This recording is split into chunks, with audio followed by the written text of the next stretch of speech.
కర్ణాటక రాజధాని బెంగళూరులో దారుణం జరిగింది. ఒంటరిగా నివసిస్తున్న యువతిని హత్య చేసిన నిందితుడు 30 ముక్కలుగా కోసి శరీర భాగాలను ఫ్రిడ్జ్లో దాచిపెట్టాడు. సంచలనం సృష్టిస్తున్న ఈ కేసును ఛేదించేందుకు పోలీసులు 8 ప్రత్యేక బృందాలను ఏర్పాటు చేశారు. నగరంలోని వ్యాలీ కవల్ పోలీస్ స్టేషన్ పరిధిలో వీరన్న భవన్లో ఈ ఘటన జరిగింది. మృతురాలిని 26 ఏళ్ల మహాలక్ష్మిగా గుర్తించారు. ఆమెది పశ్చిమ బెంగాల్ కానీ ఛత్తీస్గఢ్ కానీ అయి ఉంటుందని ప్రాథమికంగా నిర్ధారించారు.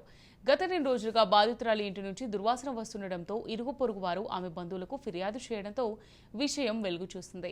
నిన్న ఆమె తల్లి, సోదరి ఇంటికి వచ్చి చూసి దిగ్భ్రాంతికి గురై పోలీసులకు ఫిర్యాదు చేశారు. ఘటనా స్థలానికి చేరుకున్న పోలీసులు ఫ్రిడ్జ్లో కుక్కిన శరీర భాగాలను చూసి షాక్ అయ్యారు. రిఫ్రిజిరేటర్ పనిచేస్తున్నప్పటికీ శరీర భాగాలు కులిపోయి వాసన వస్తున్నట్టు గుర్తించారు. ఈ నెల మొదట్లోనే మహాలక్ష్మిని హత్య చేసి పదునైన ఆయుధంతో ఆమె శరీర భాగాలను ముక్కలుగా కోసి ఫ్రిడ్జ్లో కుక్కినట్టు అనుమానిస్తున్నారు.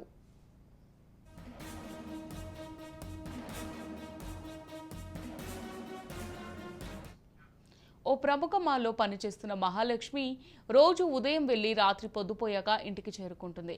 ప్రస్తుతం ఉంటున్న ఇంట్లో ఆమె 5-6 నెలలుగా నివసిస్తుంది. ఆమె ఒంటరిగానే ఉంటుందని, ఎవరితోనూ పెద్దగా కలవదని, ఇటీవల కొన్ని రోజులుగా ఆమె సోదరుడు కూడా కనిపించరని ఇరుగు పొరుగు వారు తెలిపారు. ఆమె వివాహిత అని, ఆమెకు ఒక కుమారుడున్నట్టు పోలీసులు గుర్తించారు. భర్తను రానాగా గుర్తించి అతన్ని ప్రశ్నించేందుకు ప్రయత్నిస్తున్నారు. ఈ ఘాతుకానికి ఒక్క వ్యక్తి పాల్పడి ఉంటాడని పోలీసులు తెలిపారు. ఈ ఘటనపై కేసు నమోదు చేసుకుని దర్యాప్తు చేస్తున్నారు.